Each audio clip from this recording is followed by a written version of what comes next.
सिंह की टीम जो अंग्रेजों के खिलाफ आजादी की लड़ाई लड़ रही थी, उसी दरमियान अंग्रेजों ने अपनी सत्ता को बचाए रखने के लिए कांग्रेस पार्टी का जन्म दिया था 1887 में। उससे भी काम जब नहीं चला अंग्रेजों का, तो 1925 में आरएसएस का गठन हुआ था। आरएसएस के संस्थापक बोलते हैं, हेडगेवार बोलते हैं कि ऐसी आजादी हमको, ऐसी आजादी नहीं चाहिए, अंग्रेजों की गुलामी हमें स्वीकार है, किंतु ऐसी आजादी नहीं चाहिए जो आजादी दलितों को, पिछड़ों को, अल्पसंख्यकों को बराबरी का दर्जा देता हो। तो साथियों, हम लोगों को इतिहास जानना चाहिए। अभी बातचीत चल रही थी कि इंदिरा गांधी ने हमको जमीन दिया। अरे कांग्रेस और बीजेपी एक ही सिक्के के दो पहलू हैं। कांग्रेस ने जमीन नहीं दिया था। आजादी के पूर्व से इस देश में वामपंथी, जिसको आप कम्युनिस्टों के नाम से जानते हैं, देश में गरीबों की राज स्थापित करने के लिए अंग्रेजों के खिलाफ यही क्रांतिकारी लड़ रहे थे। अंग्रेजों के भागने के लिए क्रांतिकारियों ने मजबूर किया था।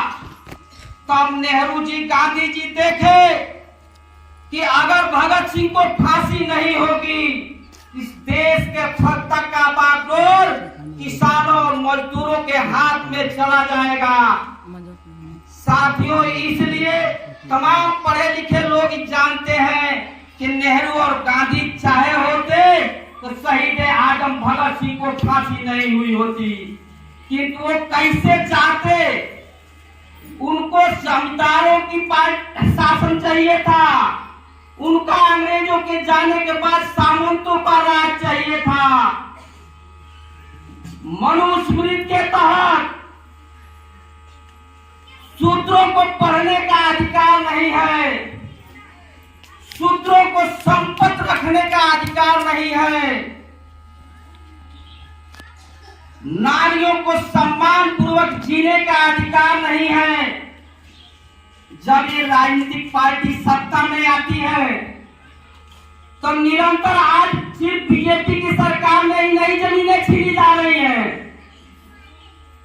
कांग्रेस के समय में भी जमीन छीनने का कार्यक्रम जारी रहा। एक तरफ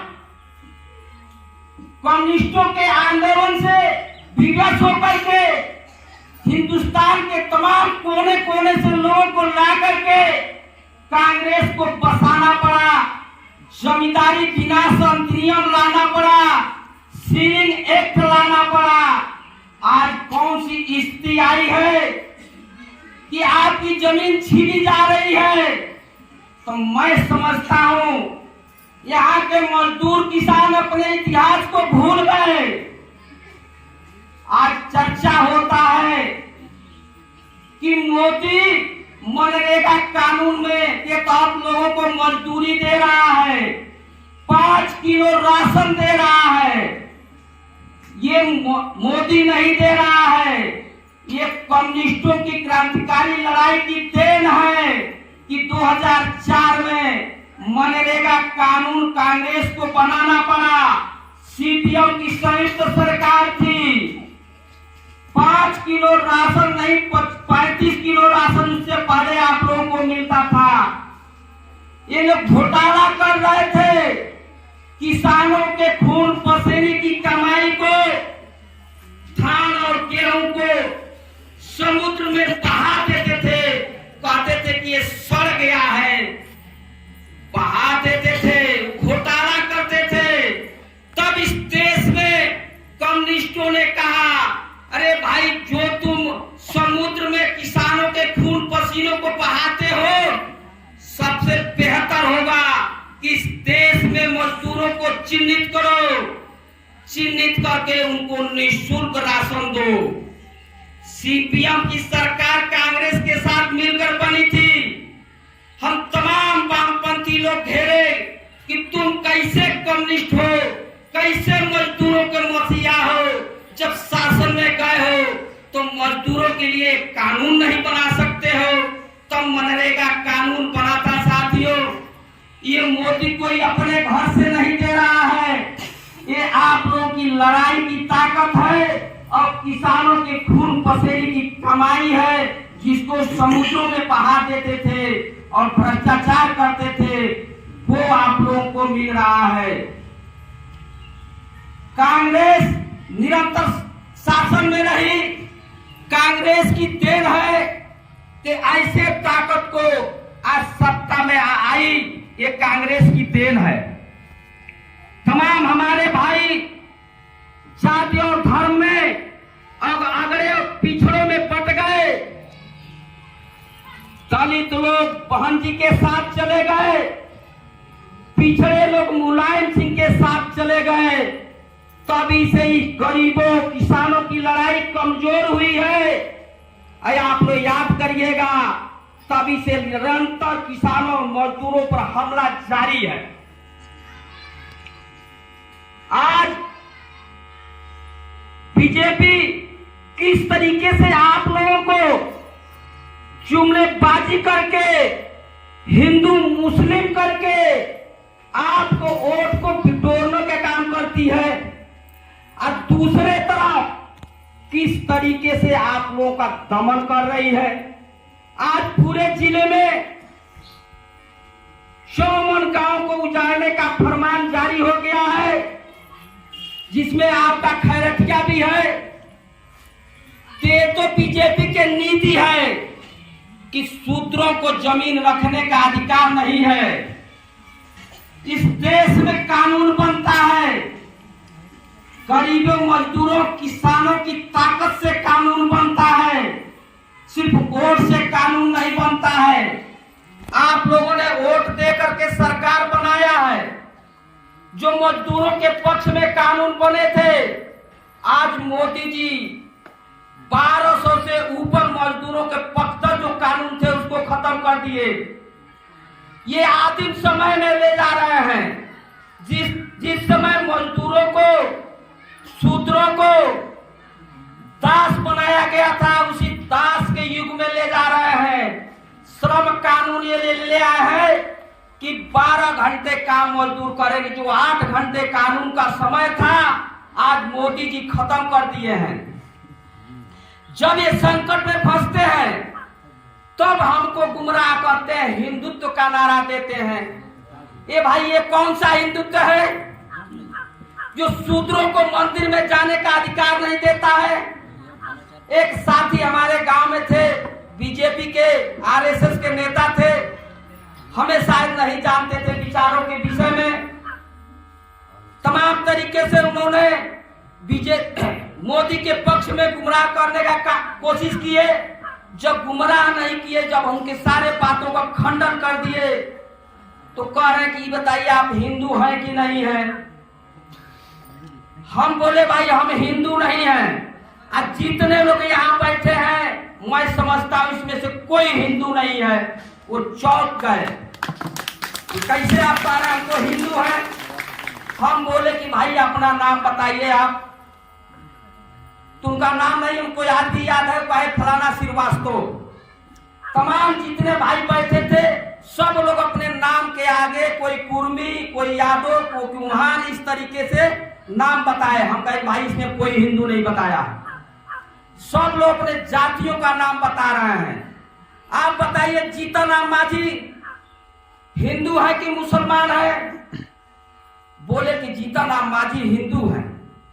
हम बोले कि जब जीतन राम मांझी पटना मंदिर में पूजा करने जाते हैं तो देवी क्यों अशुद्ध हो जाती है भाई, जब हिंदू है तो? जब जीवन आप जब काशी विश्वनाथ मंदिर में 1970 में पूजा करने गए थे, उस समय देवी अशुद्ध हो गई थी, ते कौन से हिंदू हैं? अखिलेश यादव जब अभी मुख्यमंत्री पद से हटे हैं तो आवाज जब खाली किए हैं तो आदित्यनाथ जी उसका हवन पूजन की कराए हैं, गंगा जल छिड़कवाए हैं। अखिलेश यादव कौन से हिंदू हैं? इसलिए साथियों सारे लोग शूद्र हैं। शूद्रों को दो भागों में इन सबों ने बांटा है, एससी और पिछड़ों में बांट दिया है। इतने ही से इनका काम नहीं चला है तो 6,500 जातियों में इन सबों ने बांटा है, बांटकर हमको कमजोर किया है। आज सिर्फ एक वर्ग पर हमला नहीं है, सारे मजदूर वर्ग दबे कुचले लोगों पर हमला है। अब दबे कुचले लोग किसी एक जाति एक समुदाय नहीं है, इसमें सभी जातियों के लोग हैं, सभी धर्मों के लोग हैं। लोग कहते हैं कि बाबा साहब हमको वोट का अधिकार दिए, समानता का अधिकार दिए, वो सारी चीजें किताब में लिखी हुई हैं।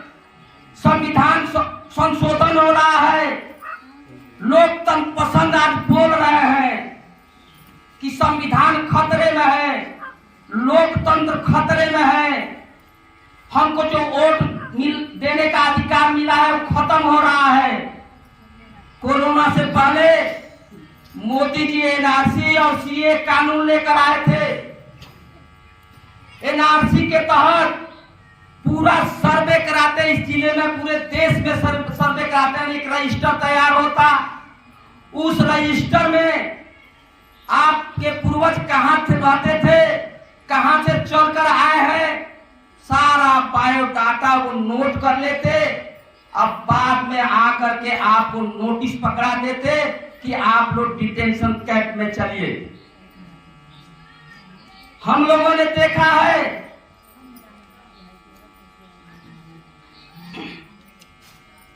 आसनसोल के तरफ, हम लोगों ने देखा है जितने गोरखपुर, देवरिया, आजमगढ़, बलिया के पूर्वांचल के लोग उस समय बंगाल कमाने जाया करते थे। कुछ लोग जाकर वहां बस गए। बसने के बाद जब एनआरसी कानून लागू हुआ है, जब देवरिया, आजमगढ़, गोरखपुर, बलिया से अपने पुश्तैनी रिकॉर्ड जमीन का ले गए हैं, परिवार रजिस्टर का नकल जब लेकर गए हैं, ये सिद्ध करने की कोशिश किए हैं कि हम इसी देश के निवासी हैं, हम अपने पूर्वजों के वंशज हैं, तो वहां की अदालत कह रही है क्या सबूत है कि आप उन्हीं पूर्वजों के वंशज हैं? अपने बाप माँ का प्रमाण लो, हम कैसे पेश करेंगे इस सरकार के पास कि हम उन्हीं के वंशज हैं? तो इस तरीके से महिलाओं को भी गाली देते हैं। जो वोट देने का अधिकार हमको मिला हुआ वो भी छीनने का काम कर रहे हैं। कोरोना आ गया, बड़ी महामारी हुई, दिल्ली में हिंदुस्तान में हर जगह आंदोलन होने लगे। अभी कानून पास हो गया है, बीजेपी इसको ठंडे बस्ते में डाल के रखी है, समय आने पर इसको लागू करेगी। हमको जानना चाहिए शिक्षा का अधिकार। शिक्षा इतनी महंगी हो गई है, कापी किताबें महंगी हो गई है, फीस महंगी हो गई है। प्राइवेट स्कूल में 80% लोग अपने बच्चों को पढ़ाने की क्षमता नहीं रखते हैं। और सरकारी स्कूलों की हालत आप लोग देख रहे हैं कि कैसी पढ़ाई है। ऐसे स्थिति में हम शिक्षित बने, कैसे शिक्षित बनेंगे? इस देश में सबसे ज्यादा जो मेहनत करने वाले लोग हैं उनको हे दृश्य देखा जाता है, और जो परजीवी लोग हैं, जो दूसरे की कमाई पर जिंदा हैं, जो दूसरे की खून कमाई खाने वाले हैं, उनकी ज्यादा इज्जत होती है। तो इसलिए साथियों चौतरफा हमला हो रहा है, चौथरमा हमला हो रहा है। हम लोग प्रयास में हैं कि पूरे जिले में जो 54 गांवों को उजाड़ने की सिलसिला जारी है, पूरे जिले में हम लोग बड़ा संगठन तैयार करें। हम सब लोग मिल करके, चाहे वो आज बीजेपी की सरकार हो, चाहे कल को कांग्रेस की सरकार हो, सब सरकारों के खिलाफ लड़ना ही होगा। सत्ता दो तरह का होता है, एक पूंजीपतियों की सत्ता और एक गरीबों की सत्ता। भारत में सदियों से अमीरों की सत्ता है। जब से देश आजाद हुआ है, गरीबों का सत्ता कभी नहीं आया है। इसीलिए देश में आज लड़ाइयां भी हैं।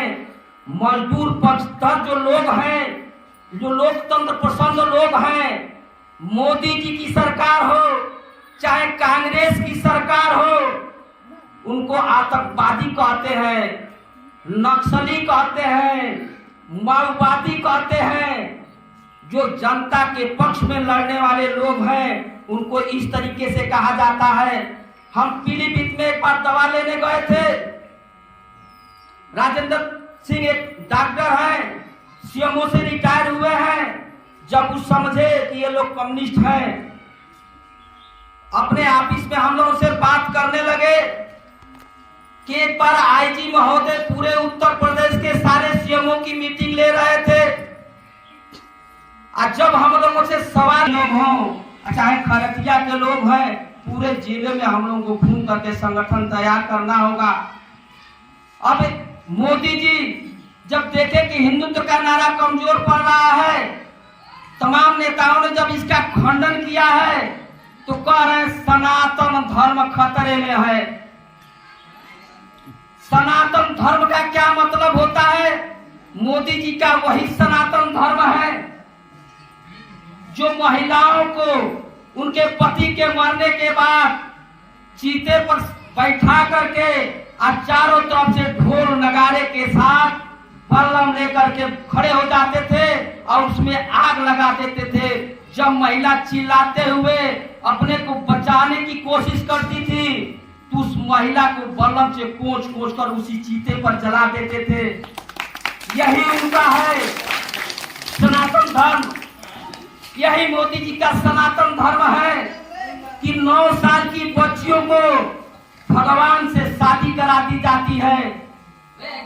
और बहुत व्याख्या में नहीं जाएंगे, वो शब्द हम लोगों को हिम्मत नहीं होता कि कहा जाए। 9 साल की बच्ची का शादी भगवान से कराते हैं, जिससे पूरे देश में तमाम वेश्यावृत्ति चलती थी। उससे उत्पन्न बच्चे जो हुआ करते थे उनको जीविका के लिए यही वेश्यालय खोला जाता था। आज कुछ दिनों से देख रहे हैं पूरे देश में वेश्यालय खत्म हो गया है। तो मोदी जी का वही सनातन धर्म है। मोदी जी की वही सनातन धर्म है कि कमर से ऊपर महिलाओं को कपड़ा पहनने का अधिकार नहीं देता है। आज जो महिला कमर से ऊपर कपड़ा पहन ले उसको अपने अस्तर के वजन के बराबर मुद्रा पंडित को दक्षिणा देना पड़ता था। यहाँ तक कि दक्षिण भारत में एक महिला ने अपने अस्तर को ही काट कर पंडित को हाथ में सौंप दिया दक्षिणा के रूप में और तड़प करके मर गई। यही मोदी जी का सनातन धर्म है कि तमाम जुमलेबाजी करते हैं। साथियों, सारे अपने विपक्षियों को वो तमाम तरीका षड्यंत्र करके ठुकवा दे रहे हैं, इनकाउंटर करा दे रहे हैं। पहले हम लोग सुना करते थे कि गांव का कोई गुंडा कहता था कि तुम्हारी गर्मी उतार देंगे, तुमको ठोक देंगे, तुमको मट्टी में मिला देंगे। आज प्रदेश का मुखिया बोल रहा है, गुंडों का भाषा बोल रहा है कि तुमको मट्टी में मिला देंगे, तुम्हारी गर्मी उतार देंगे, तुमको ठोक देंगे। तो आप लोग देख रहे हैं मोदी योगी जी बोले थे कि प्रदेश के सारे गुंडा प्रदेश छोड़कर बाहर चले जाओ और न तुम्हारा स्थान होगा जेल में होगा और नहीं तो टपका दिए जाओगे, ऊपर चले जाओगे। विपक्ष के सारे गुंडे तो चुप हो गए, सहम गए, डर गए, यहाँ से भाग गए। आज तमाम प्रदेश में देश में महिलाओं के साथ जो दुराचार हो रहा है, ये कौन से गुंडा हैं, पूरा लिस्ट उठाकर देखिए तो सारे के सारे बीजेपी के और आरएसएस के लोग हैं।